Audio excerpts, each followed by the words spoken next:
Welcome back to Vibe Theory. I'm your girl, L Boogie. And what's up, everybody? I'm your brutally honest Beeze. Because I'm bringing it today. She's bringing it. Okay, so that's the disclaimer, guys. Beeze is bringing it today. So, guys, I know y'all. Listen. We all have taken witness to the Verzuz battle, Joe versus Donnell Jones. So, guys, we're gonna have a very candid.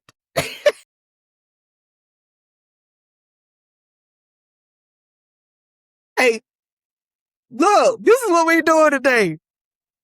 We marking it up. So again, first of all, I want to say shouts out to Verzuz because evidently you guys are listening. So I appreciate it. You're welcome. I mean, you had two classy gentlemen, clean as a whip. Yep. I mean, the white suit, red suit. I mean, you had Uncle Joe, a.k.a. Santa Claus, a.k.a. Santa Claus. Whatever you want. Mr. Thomas.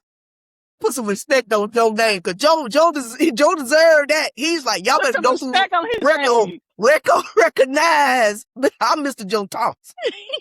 Put some respect on his name. Put some respect on Joe's name. Joe let y'all. Yeah. He let y'all remember. Clean. I mean, especially with the cane. I mean, he had to come out with the cane. He had to come out with the cane. He took it back to 78. 78 Joe. It was no longer Joe. It was Uncle Joe. 78 Joe. Yep. He done got uncle status now. That's right. he probably drove that 78 Cutlass outside and everything. That was Joe. Joe stepped out of that.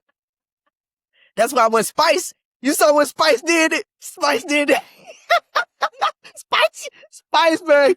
Shouts out to Spice, baby. Spice was on it, man. I knew it. I thought about you, Spice, when I saw Joe came out there. I was like, ooh, Spice for to eat this up. Okay, pal. You know he probably had to get the shoulders just to make sure. Get the beard. He was giving you Mac energy. Absolutely. I mean, the Mac for sure. Mac for sure. But, big ups to Verzuz with honestly stepping it up with the presentation and honestly having two classy artists to kick this off. I mean, because we've seen what they've done in the past. Right. And some of their Verzuz battles have been hit or miss. Exactly. And some of it just absolute trash. I told you, I'm gonna be brutally honest. We're being very candid.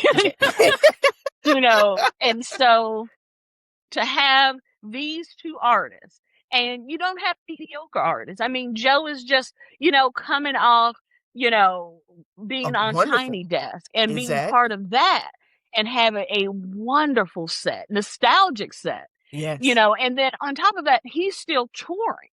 This man is still working. Mm-hmm. And he still sounds freaking phenomenal. Even like with the side mouth going. Oh, listen, don't do that. Don't do that. We don't know what Joe got going on. So, hey, he still sounds like the rep. Notes out. Exactly. It helps getting those notes out. That's right. Sometimes when you get older, you got to adjust. You got to adjust. You got to adjust. And Joe is adjusting. But Brother Man still sounds good as he did in the late 90s and 2000s. Heck yeah. I mean, when he did All the Things Your Man Won't Do, I was just like, okay. That's a jam. That's a jam. He did classic. That was the jam. Exactly. I mean, but then when the jacket came off, he was getting ready to work. Trouble. He was getting ready to work again. He was getting ready to work. Yeah. But let's talk about Donnell, though. Let's talk about Donnell. Those dimples still look good. His dimples still look good. His dimples. Donnell look good. He looked well. He looks well. He looks well. He looks really good. I love the suit that he had on. Nice. He was known for the brim. He definitely was. He was the cat that wore the brim, and I appreciate it. And I love the hat. I want the hat. I know, right? I got the hat. I think my head is big enough that I can wear the hat. There you go. So on that point, yes, Donnell did, look good. Now, I wanted to start off with a positive. Okay, we can start off with a positive. Go ahead. That was my positive. Oh, that's easy. Wait. Before you get into that, okay. Okay. Let's talk about song selection then. Okay. Let's do that. Song selection. Okay, that's a good positive. A good positive. Let's song selection for both of them were great. I mean, and honestly, even with Donnell, there were some songs I even forgot that he did. Well, there were some songs that I thought that he should have did. Okay. Because I didn't know him.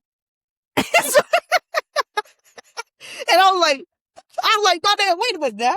I'm already struggling trying to hear the ones that you are singing that I do know. Look. What you doing? I was like, darling, you should have hollered at me. I had the set list. Here's the thing. Again, that was probably the one head scratcher for me was Joe against Donnell. Because we shared about it when we were talking about doing this show was that, yes, you have two classy men, but Donnell Jones does not have an extensive catalog like Joe.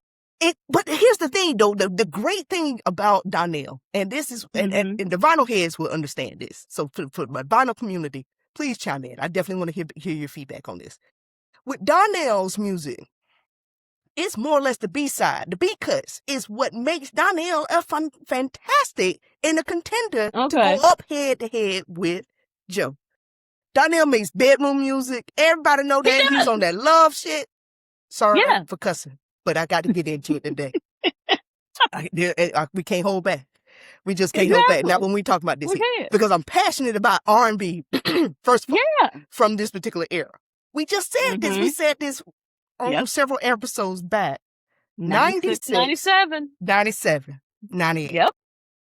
This was the time for the lovers. Because you had the boy. We coming off of Jodeci. We coming off of Next. Profile. Jagged Edge. Anybody remember Profile? Ideal. Yeah. You know what I'm saying? Yeah. Okay. Public Announcement. Truth. Things like that. So we coming off of that era right there. Yep. And now you're starting to get into the phase of solo artists. Yep. Joe, Donnell Jones, Raheem DeVaughn, Dwelle.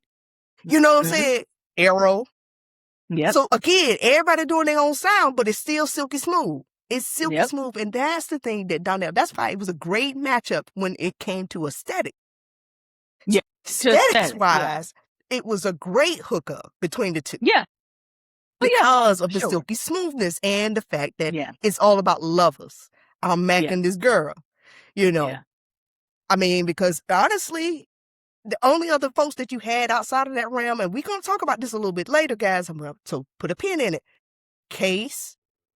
Yeah. Yeah. Right? Jaheim.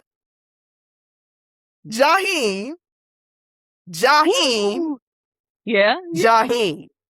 Yeah. You see what I'm saying? Or you can either go Rashawn Patterson. Hello. Be great. Hello. That would be great. Yeah. Eric Roberson. Dwelle. But see, this is when you start getting into niches. These are they start moving and transitioning into what we call folks who are lovers of this particular genre of music. Yeah. So some of these songs are not going to resonate with the masses. Yeah. It's just going to be resonate with these folks who listen and remember the quiet stuff. Exactly. Okay. Exactly. And I feel you there. And aesthetic wise, you're absolutely right on point with it. Because, he came in singing love songs. Same with Joe. So, and so that's why, from that perspective, you had two gentlemen, let's look at it as for what it was. Right. Two crooners on the stage. Mm-hmm. And so to that point, yes, the aesthetic, absolutely. I am not one of those that you know what? I'll take that back because I do listen to the B-side as well. I wasn't listening to Donnell's B-side. Really? Because I like his B-side. That's where he flourished though. Beeze.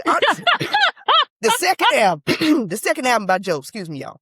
Mm-hmm. I mean, not by Joe, by Donnell. That second album, dude, literally, you could press play and go. It is so good. The B-side stuff, I Want to Love You. Mm-hmm. You know, here's the, and don't get me wrong, I do have one of Donnell Jones's albums, or probably two. Which one is it? Is it the one where he got the guitar and his head's hold down with the hat on? Yes. Mm-hmm. That's the album. That one. That's the album. And so, but here's the other part, and I'll confess this, is that I am not too much of a fan of Donnell Jones's voice. I really did not care for his voice. Even when I was younger, I did not care for his voice. And I think my also, and I'm biased, I am biased. When he attempted, and yes, I am going to say attempt. Something About Your Love. Attempt. Nope. Yep, you said it. Knocked me off my feet. I was just kind of like, but I get it because, you know, the song brought other people who may have not gravitated to Stevie Wonder. And so they love it. They love it. For me, being a person who grew up on Stevie Wonder, my thought was, leave it to Stevie Wonder. No shade. This is true. But I was just like, that's how I felt. And I still feel that way to this day. But, you know, but again, he did bring younger people to liking the song. So right. We're going to take that as a positive. Exactly. But again, showcase-wise, honestly, you couldn't have had two better artists to do this. Right. And I hope that they stay on this track of having good artists. Because again, what did I say before? You can't have mediocre artists. You can't expect a good show. Good show. You can't. Every person, every contender must raise to the caliber. Mm-hmm. And again, it's like, before we start going into performance-wise, I do want to circle back around to the folks that was on stage. I want Verzuz. Please, if y'all listening, tell Swizz, go back to how it actually started. I would like to know the backstory behind how songs were created, because I never knew that Donnell wrote 702 song. Get it together. Yeah. Didn't know that. But I would have loved to have known the backstory behind that. Yeah. Yeah. I mean, how he got connected with That's them. right. And, you know, and rest in peace, you know, with you know, two of their singers, because, you know, you had the sisters who were part of the group and have now passed. Irish and I can't think of her sister's name. Yeah. But you know, but 702, I mean, that was their hit. Yes. And, you know, and so to know that he wrote that song, it was just like, wow. Wow. I had no one on us. You know, because in my 45 years, it's just like, never knew that. Right. Exactly. You know, and so now, because, you know, now it's like I try to read the liner notes to see who produced what, who wrote what, and wanting to know that. And so with 702, I didn't think about that. It was just like, okay, it's a nice little niche hit, sweetheart, oh my gosh, my heart broken type of song.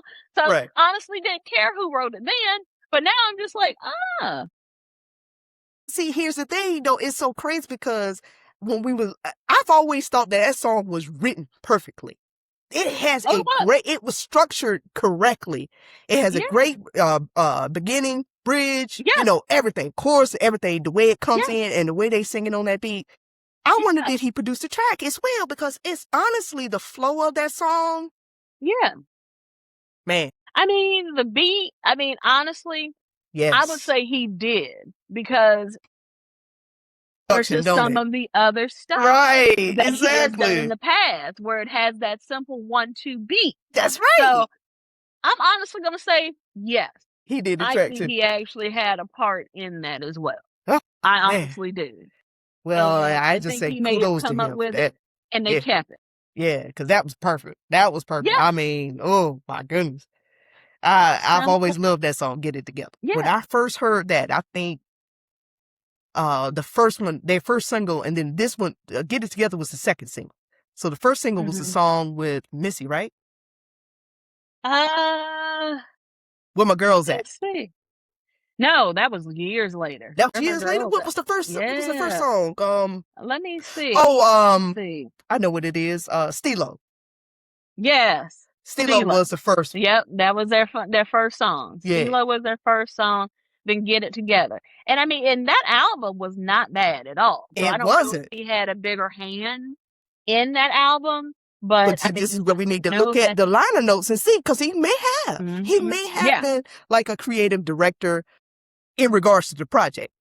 Yeah. What label were they on? They were with, let me see if I can find it without actually playing the song. Right. Let me see. They were Motown. What? Yep, Another piece, fun fact. I did not know that. I did not know that they were signed to Motown. Now, did you? Motown. Wow. I did not. And this came out in 96. The album came out in 96. So it was Motown, a division of UMG, whatever that is. But but their label is Motown. Yep, they were with Motown. And I mean, and I remember that, not getting off track with the Verzuz battle, but I loved the album. It had Stilo, it had Get It Together. But one of my favorite songs from that album was Finding My Way. That was my cut. And it was the very last song on the album. And it's a really nice cut. So, but yeah, I mean, it had it on there. I mean, and, and Donnell didn't have a part in that one, but I mean, yeah, the composition of the song, just the flow, just all of that. So, and so I don't know if Donnell may have been a mentor or not, but you can definitely see the hand in it. Exactly. Yeah. And this is the reason why I would have liked to have had them share the background. Because that's what I miss about the Verzuz, especially from the inception, and then also when Babyface and Teddy Riley did their Verzuz. Because when Babyface was talking and sharing, when these, different celebrities and all these greats that he touched, and, just how they recorded things, what they needed to have, as far as to get the creative flow out, just the process. I would have loved to have heard how Donnell got hooked up with 702 and how this came about. Recording such a classic. Because that's a classic when we talk about that era. It really is. Because he came out in 96 as well. Exactly. Because, looking back, with 702, their album came out in 96. There you go. So he was doing his own stuff and writing for other people at the same time, which, kudos to him. So, I mean, and he's with LaFace Records. So maybe there was a connection with, LaFace and Motown, how they got connected. Who knows? So you never know. You never know, man. Exactly. You never know. Exactly. But it would have been great to have heard that backstory of how they came about with that. Yeah. And I so think, that's one, hopefully, that's one thing. Yeah. And I would agree with you because that's the one thing I think just in our culture, I think that's missing, and again, this is going back to Donnie Simpson, how we talked about him, how he would invite you to, almost kind of feel like you're connecting with them on a one-on-one level. Learning about how they got the inspiration for a song or an album. And so to your point, absolutely. I think Verzuz needs to do that and make it feel connected again. Make it feel like you could walk up to this person on the street and say, "Hey, how you doing?" and have a drink with them. Exactly. Bring them in. Right. I think that's what's missing with artists and being able to, again, create this bond between music culturally and then just, intimately with them as the artist. Because when you think about the nostalgia, what made this Verzuz really just I'd say one of the best that it has been in quite some time now. In some time, yeah. Right. Is because of the nostalgia and how you're immediately taken back to a point in time where you're like, oh, I remember when I was in college when this yank dropped out, and oh my God, I was rolling with these folks, and man, this was the summer, and I was in, just trying to figure out life. Exactly. We missed that. And we're missing that. I agree with you. And one of the other things that I got another positive. There you go. What I also loved about this is that both of these artists celebrated one another. Exactly. They were not trying to one up the other. Exactly. There was no competition. There was no one trying to put the other artist down. Right. Or anything like that. Right. Yes, Donnell was having mic issues or whatever issues he was having. Joe could have easily said, "Nah, bro, you just can't sing." Right. He could have did that. He didn't do that. He didn't do that. And I love the love that they showed and had for one another, respecting the craft. And that's what the Verzuz was all supposed to be about. It was never supposed to be a competition to the likings of, oh man, I'm gonna shut you down. Everybody's doing their own thing. That's another thing that I want to point out. Between 96 and 98, when you saw, this is when we had the most creative music flow in those particular era, in that era, of music. Because everybody was doing their own thing. Nobody wasn't trying to sound like the other person. I'm trying to carve my own lane in this very saturated market.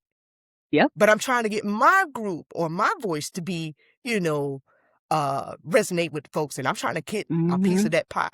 Because they understood that you got the H-Town. Somebody might like Jagged Edge if they like H-Town. Or somebody might like Next if they like Drew Hill. You know what I'm saying? So it's like everybody was feeding. If you like Jodeci, then you'll like Drew Hill.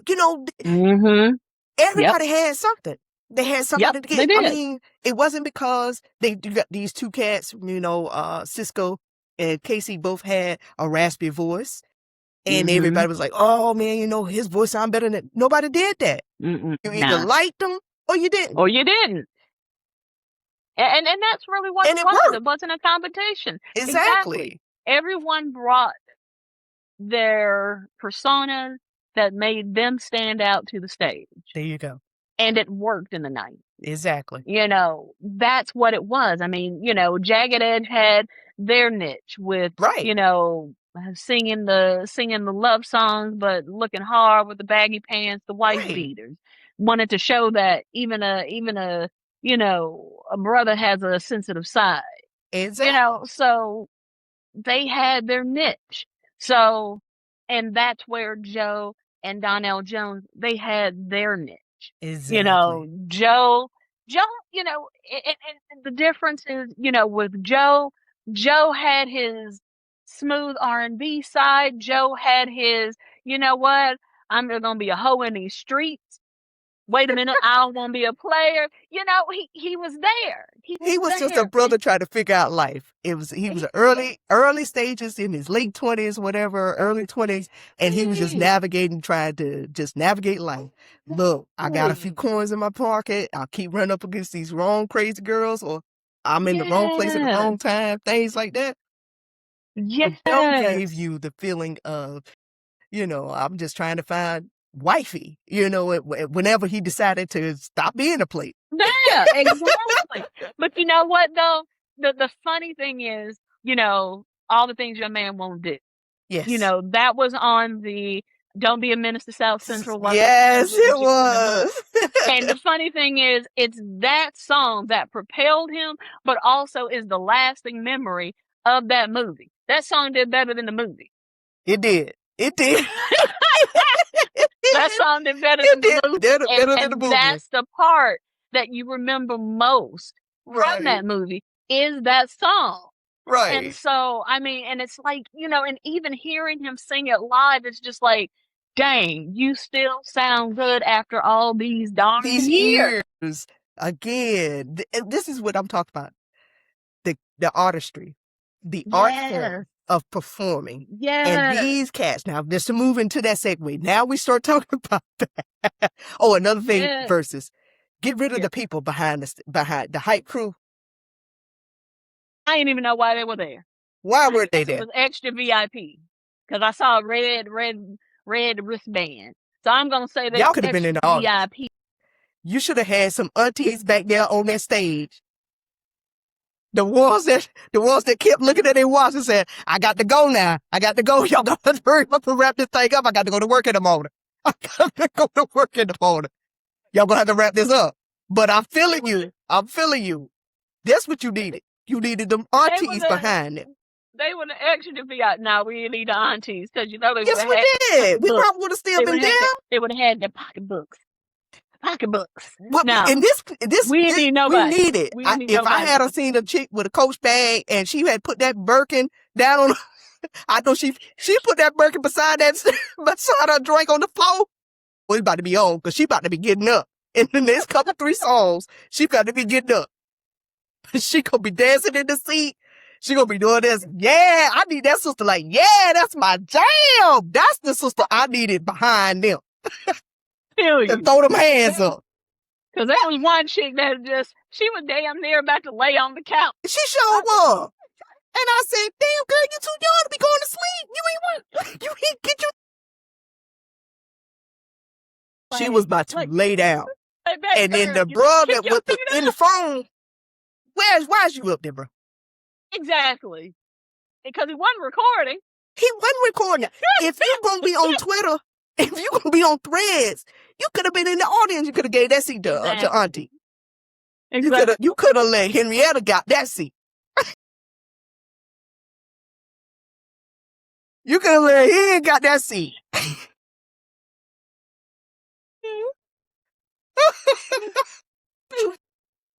Latrice did. Henrietta too far back. Latrice. How about Patricia? Shannon. Whatever. Monica. You could have given it to one of those sisters right here. You should have gave it to one of them sisters. Because I needed that sister to put that drink down. And when he did Big Rich Town, dang, that's it right now. Talking about ghosts. That's the one I needed to see behind. Look, all I know is what we saw. It was somewhat distracting. It was very distracting. I had to zone them out after a while. Yeah. I had to just tone them out. And I'm like, yeah, are you there? Because I mean, Sister Girl was real comfortable on that couch. About to lay down and go to sleep. Girlfriend, don't you know you got to take naps before stuff like this? I mean, she wasn't even just sitting. She was like laying. Yes, she was laying. And I'm like, Lord have mercy. Girlfriend, please. Was that your couch? She acted like it was. She was so acting like it was. She was about to zone out. She was really about to check out. But again, that part, get that correct, and then come back to me.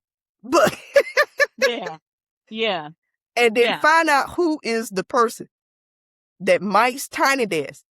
Get him on the phone and let him mic and have on the stage. mic of yours. Yes. But I know you blame it on microphone. I am. The background singer sound beautifully.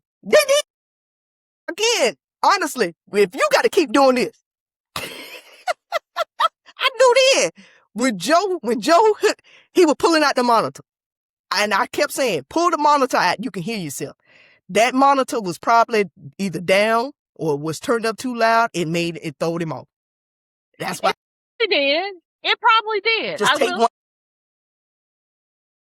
Say that. I'll give you that. But that's what it means. That ain't Donnell's excuse. That ain't Donnell. And let me say it closer. That ain't. Oh my God! Take the glasses off. Beeze. Man. Come on now. Okay, then. Let's just say then, maybe it's Donnell need to get on more shows. Maybe he need to practice more. Here's the thing. He had been out of the loop for a minute. And that's what I was going to say. Because his last album, so taking a look, his last album, 2021, Oh, it That was was his 2021? last studio album. So What was the since name of the song off of it? 2021, I don't think he had any hits off of that one. The name of the album was 100% Free. So yeah, Oh, that means he had left the record label then. He was he independent. may have. I don't even know if he was still He with was LaFace independent. at that time. No, he's with somebody named Candyman Music. I don't even know who that is. Don't know him, never met him. No, Exactly. Candyman Yeah. Music. Yeah, Candyman Music. He's not even with LaFace anymore. He's bounced around record companies. Okay. What I'm trying to say is this: his last studio album was 2021. That's been a while. So since 2021 That's to 7 years. 2026, if he has not been doing a lot of shows, if you are not singing, it is true what they say. If you don't use it, you lose it. That is I true. don't That care is what true. capacity you are singing. And I say this from experience because I have not been in a choir for over 10 years. I attempted to get back into the choir. I attempted to get back into the choir. Yes. I attempted to get back into the choir. Baby, I couldn't sing a note. I had to be on respiratory. Afterwards, I'm joking about the respiratory, but I felt like I needed to be on respiratory because my freaking lungs hurt trying to attempt to sing after not being in a choir for so long. That's right. So if you don't use it, you lose it. It's a tool. And I'm going to say this. Donnell Jones really ain't been using it. Yeah. And this ain't the first time Brother Man been cracking like he has going through puberty when he's performing. Did this in another set. So that's why I can't blame Mama. I saw it. And I was like, I still don't. And honestly, this is where I feel like, again, we got. Yeah, I know you point fingers. I know you point the fingers. But I'm letting the crowd sing. He up there throwing it, and I don't like when they throw the mic. Don't throw the mic. Because I ain't come to hear them sing. Look, he threw the mic because he couldn't hit it. I understand. But Donnell, bruh, I still love you. I still think that you know, this is where, again, I don't want to give up on my folks. I don't want to give up on them. Because, again. Just saying, gargle some warm salt water. But see, this is 5-day vocal exercise. Exactly. The vocal exercise, exactly. But this is where I will never forget. Betty Wright, rest in peace. Betty did a performance on the Monique show when Monique used to have her show on BET. Mm-hmm. That was the best show I had seen ever in life. Her vocal train, just the way she was holding them notes and performing, walking back and forth on that stage. The endurance. I said, it don't get no better than that right there. With Betty Wright was giving us a whole master class. You can't compare Betty Wright and Donnell Jones because here's the thing, Betty Wright came in from the old spiritual days where you sound good just by humming. That's true. You can't compare. But you see, that's even Joe. Joe remember that. Joe remembers that because Joe will hum. He will in his song. Genuine used to do that. But I mean, that's them the makers of a real true singers. When you can hum and moan with that thing, Lord, you got it. You got it. And hence why he is now Uncle Joe. He is Uncle Joe now. He has hit that level. Mr. Thomas. No, he is Uncle Joe. Especially when he come out with the cane, which I saw you almost trip. I did. I saw that. He was too cool to be embarrassed. He was too cool to be embarrassed. He walked that sucker out. He pimped it out. He sure did. He did a little skip, little. Walked on them. It's like, where did it come from? All right. Just glide on through. And came with his arm around the stale. That's it. And here's the difference between Joe and Donnell. Joe is a class act. And when this thing was set up, This is where Donnell Jones should have said, you know what? Let me do my vocal exercises now. Let me get together, because I know he has been touring. He's going to bring it. I just saw his Tiny Desk. Touring. Exactly. Okay. I just saw his Tiny Desk. You saw the Tiny Desk. You saw the Tiny Desk. You saw what the man was bringing. bringing. Should have been prepping right then and there. Whenever the thing was even thought of. Because I know they had to think of it first before it was saying, hey, we're going to do it. Oh, because they heard us. They heard us talking about it. And then our hypotheticals. And then somebody started saying, whoa, they may be on to something here. Instead of calling us. Because you should have called us. And I would have told you. And give me Donnell's number so I can tell him how we gonna be in the studio so we can get trained up here. But, I mean, so I can't blame Mike. I can't blame Monitor. No, brother man. And it's some artists just can't. Some artists just cannot perform live. And I'm sorry. Dimple still look good, but he cannot perform live. He looked well. He cannot perform live. Donnell called me because I guarantee I can have him right. Next year, he could be doing he could do the Funk Fest, he could do the Soul Food Festival. I'll have him straight. And here's the thing. I mean, honestly, because he was on Verzuz, he's probably going to be performing more. And so, again, you've got the songs, you've got the least, the following. Pay attention to your craft and clean it up. Here's the thing. Joe and Donnell have a good package. Mm-hmm. They could do a concert. I would probably do like 8 cities, 10 cities. Yeah. Do a little fall festival somewhere and make you some good cash, because that's a good deal. So, folks will pay good money to go see that show. I mean, what, $65? You would say 75, 80, 65, 50, 65, 50, 60. Yeah. I mean, if you're going to have a little VIP section, you can have your $100 seats that have tables and things of that nature. Okay, amphitheater style. Right. Yeah. Okay. You can have that because people would pay for it. I mean, because again, it's the presentation. You have that lovers, that lovers thing going. Right. So, so there's something there. But again, Donnell Jones will have to step it up. And I think he will.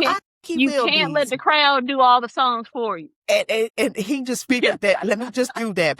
And then to further embarrass myself. And again, that's why, I'm like, okay, I respect that. I respect the fact that he understood taking this thing out because he was able to hear himself and then he was able to hit the notes. Because you notice every time he took the monitor out, he could hit the notes. He did. I was listening. Sometimes. No. I did. I heard it, Beeze. Come on. Y'all don't do down there like that. Sometimes. No. It was coming in every once in a while, and I thought it was a mic. But let's talk about the drummer. His drummer was in the world by himself. That's why they kept showing that top down. I mean, he would beat the hell out of them drums. Kudos to him. It was a drummer's battle. It was, because the drummer on Jones, he was doing it too. But here's the other difference. Shout out. Joe's band looked good. Yeah, all of them had suits. They probably was kin to him. They probably was all the cousins. Because the Thomases run deep. We roll deep. People like, all right, cuz, I got you. Showing up. I got you. They came dressed. And again, Joe brought it. I mean, if you have to crown a winner, Joe is definitely hands down that winner. And I mean, and especially with the songs that, what he wrote for Case. I mean, that in itself is like, okay. And now hearing it, it's just like, okay, I feel it. I see it. So, and I mean, what I also, and I will share another positive, is that they focused on their stuff and they just sprinkled in a little bit of the other things that they did for other people. So I really like that it was artists focused on themselves. Right. And then not just focusing on what they did for other people. The folk. And I love that too. They really, it was song for song. And I like that they did that matchup. Now, a lot of folks are saying on the internet that Joe cheated though when he throwed out Big Rich Town. Brought 50 out there. You know, a lot of folks say he cheated when he did that. What you think? Okay, there's no comparison between 702 and 50 Cent. But also, 50 Cent gonna bring everybody and his mama and the kitchen sink with him. So the crowd is always gonna be crowded when 50 Cent come on the stage, because it can't just be 50. He got to have his whole entourage on the stage with him. So yeah. So, do I think it was unfair? No, I don't think it was unfair. Honestly, that's what allowed Joe to be familiar and get him introduced to a younger generation. It did. Because honestly, how he's connected with Joe and the Big Pun and all of them still. So it did. It allowed him to be able to, have that in his tool belt. Of being able to say, I can flow with rappers. I can flow with anybody. Donnell too, because Donnell had a song with Big Pun too. And I forgot all about that song. See, that's what I'm talking about. Honestly, forgot all about that song. What we saw, what we witnessed was two guys. Again, think about it. They both sharing and coming into this game at the same time, and they are really just this was like a reunion for them. Look, man, this is what we did. Yeah, I feel good about what we did. We put out some good work. We worked with some great folks. We formed some great relationships. Yes, and also just celebrating one another. Like, man, I remember that joint. I really liked it. Yeah. And I love that, because again, it was that camaraderie, it was that respect for one another that we have not seen in a versus battle in a long time. So I really appreciate that. Yes. We need and more so of they it, though. need to definitely keep that up. Right on point. That's what I was about to say too. They need to continue to do that, having artists who are going to celebrate one another and not try to put each other down. Because unfortunately, and I'm gonna have to say it, that mess that you had with Tank and Tyrese, don't ever do that again. Don't ever do that again. Yeah. Tyrese was trying to bring it classy, but he was. And that's where, if the other artist is messy, do not bring them on that stage. Yeah. Because it's not about putting down the artist. It's not about especially if they're suffering from mental illness. That's true. That's where I cross the line. Yeah, exactly. So you need to be mindful of that, whatever somebody else may be going through, Exactly. But I want to say, what was your best song? What was your favorite song from Joe that you liked?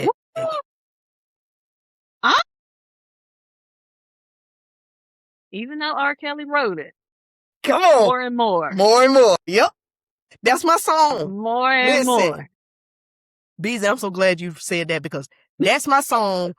Robert said a few years back in an interview that he liked, when I think the interviewer was asking him, who is a crooner right now, someone that you like, that you feel like, oh man, I would love to work with them. He said Joe. And then the interviewer said, oh, Joe, really? He said, yeah. He said, Joe got a great voice. Joe got good range. He said, Joe just need better writers. And when he said that, I said, he working with Joe. And so remember, R. Kelly recorded more and more on Chocolate Factory. I think it was on Chocolate Factory. So when he put that out, and then Joe came and put it on his album, I was like, this is nice. Even though R. Kelly wrote it, you can hear bits of him, but Joe did make it a little bit of his, of him. He made it his own. He made it his own. And I could take either version of it, but for me, the way he performed it though on the verses, that was perfect. I enjoyed it. I really did, because he was sounding just like the More and More. That's a passionate song. I love it. The delivery was impeccable. It really was. Yeah.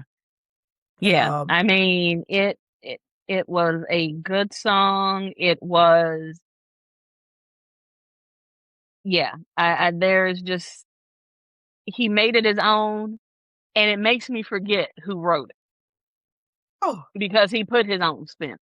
yeah. He He did. put He his own did. He spin put his on own spin on it. And I'd say that's what R. Kelly could pick that out in people. it. And I Hmm. think when he worked with folks, he wanted to see if this is a person who could actually, hey, I'm giving you a bona fide banger, but I want to see if you are able to deliver on and make it more of your own. It shouldn't, And he did. yeah, it shouldn't be reminiscent of me. You shouldn't Yeah. hear me singing it.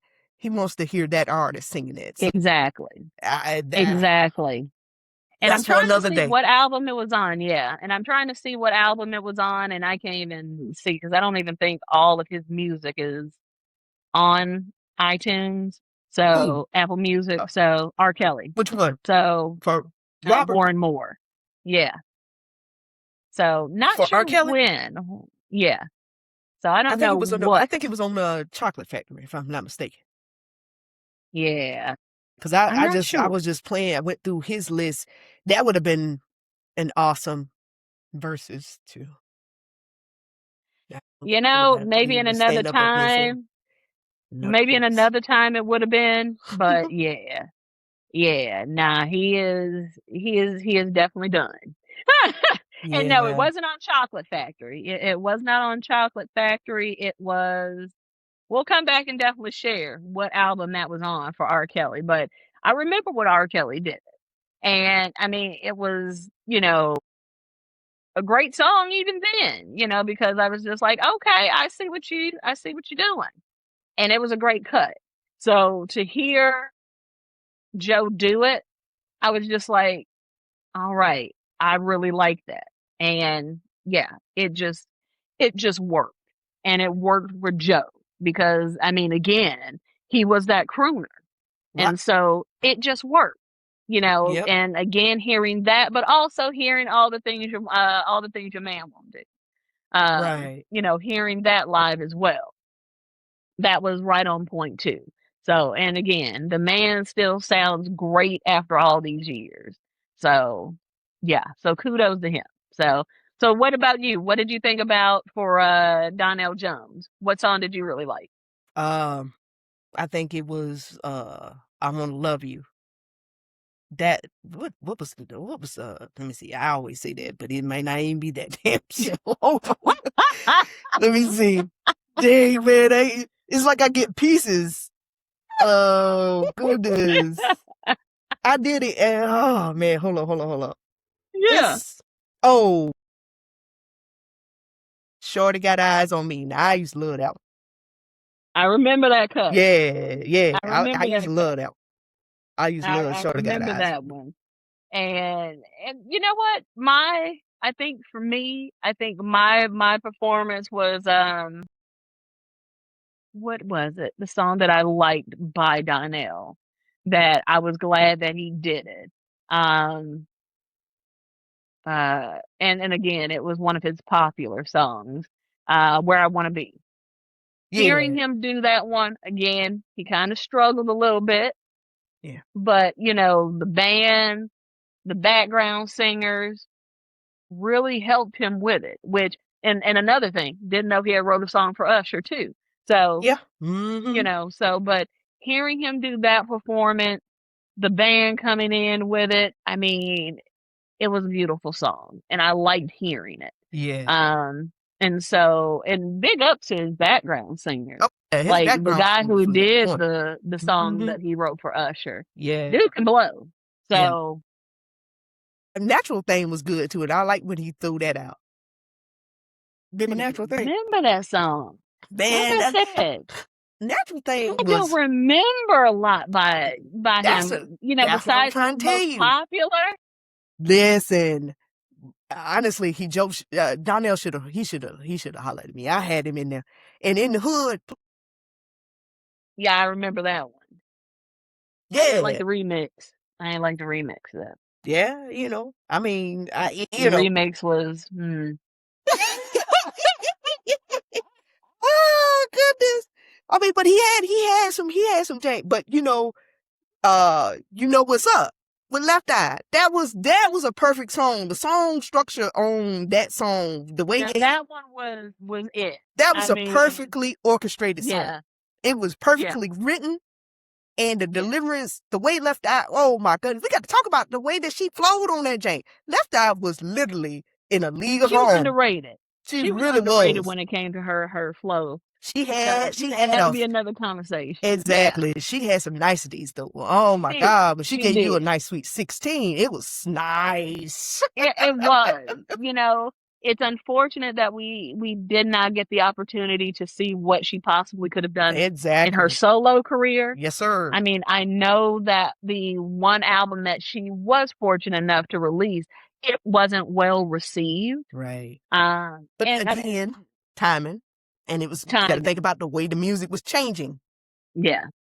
More male-driven, hip-hop related. Rap had really started taking the front and center. Yeah. The R&B was completely out. The melody. Yeah. Yeah. You know. So, she's an underrated artist, and I think that'll definitely be a conversation for another day. Talking about her path to going to that solo career. But you're right. That song, You Know What's Up.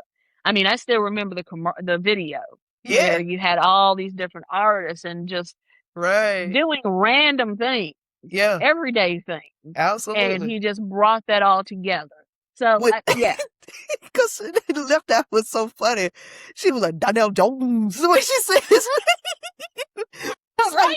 Anybody who has a last name Jones, we always say that. You know what I'm talking about? Jones. You put that emphasis on Jones. That's just a black first thing. That's just how we talk. It really is. I mean, we all do that. we don't say it right. We don't say it right. We don't. So Donnell Jones. So I mean, but honestly, we're gonna have to talk about the 96, 97 music. We got to. We're gonna have to, and we're gonna have to talk about Monica's Usher Boy shoes that she wore during that. See, now that's the sister that should have been behind them. That's what I'm talking about. Easy. That's the sister that should have been up there on the stage. With the platforms on. She definitely would have been sitting better and not laying down on them. She would have been laying down. She would have thrown up that hand every time. She would have been like, that's my child. Needed to bring a person who was freaking screaming and losing their mind. Exactly. To the audience. Right. I don't know who that was. Who was that? She should have been up there on the front. But then again, she would have had the whole crowd she would have passed out. She may have passed out if she was on the stage. So now she needed to be right where she was. But that's what you should have had behind you. That's what I'm telling you. You should have called up. You should have called up the Bernices. You should have called the Henriettas. You should have called up them. Latrice. Patricia. How about Chanel? Chantal.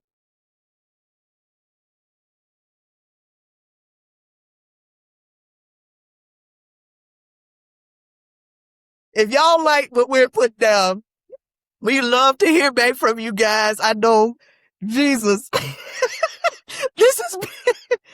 knew I was going to have fun with this one. That's why I could not wait for this one.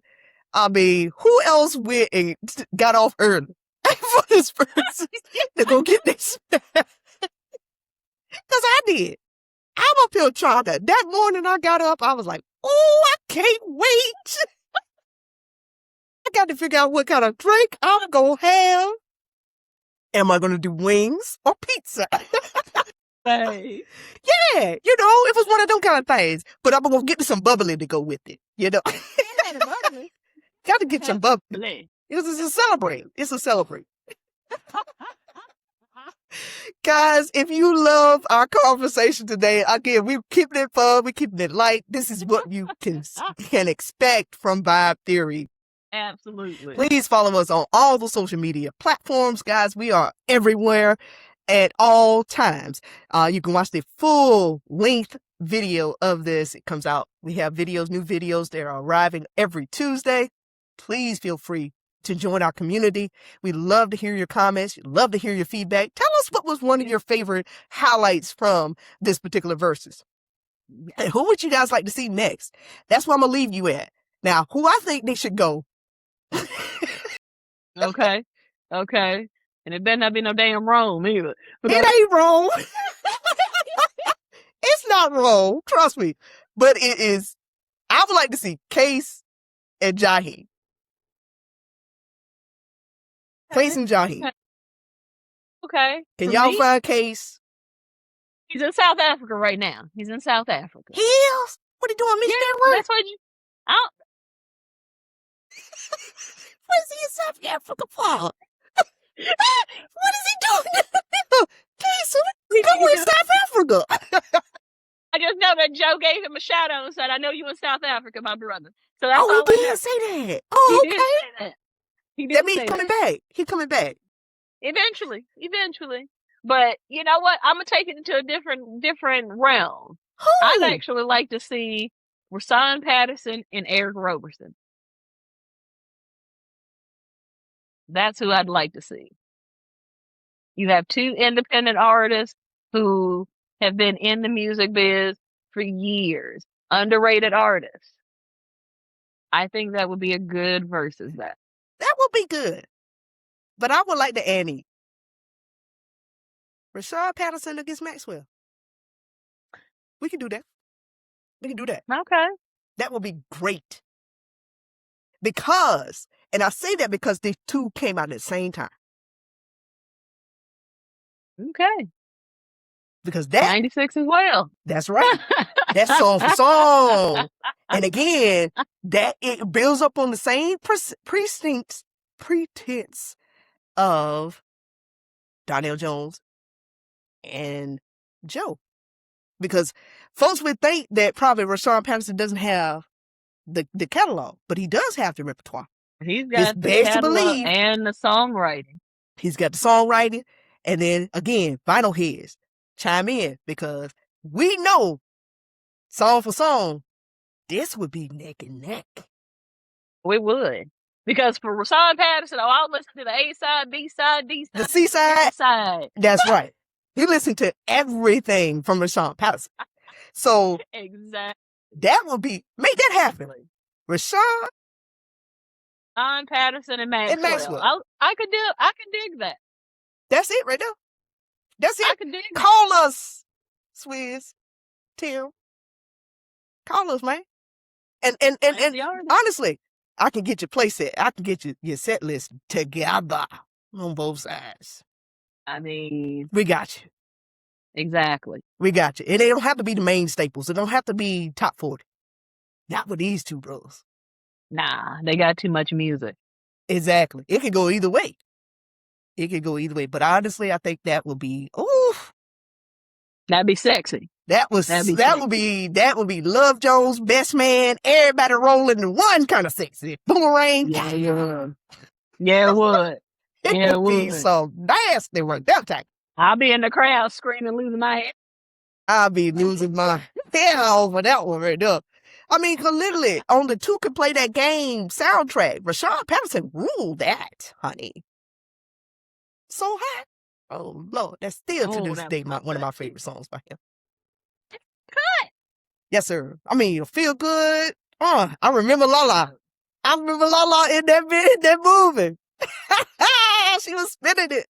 She was the DJ in that J. Tuna Can Play That Game. Vivica Fox and Boris Chestnut. Mm-hmm. Yeah, but listen to us. Make it happen. Make it happen, guys. Holla at your folk. And until next time, guys, don't forget, protect your peace and keep the vibe. I'm your girl, L Boogie. And I'm Beeze. Take it easy, everybody. Take it easy, everybody. Peace. Love.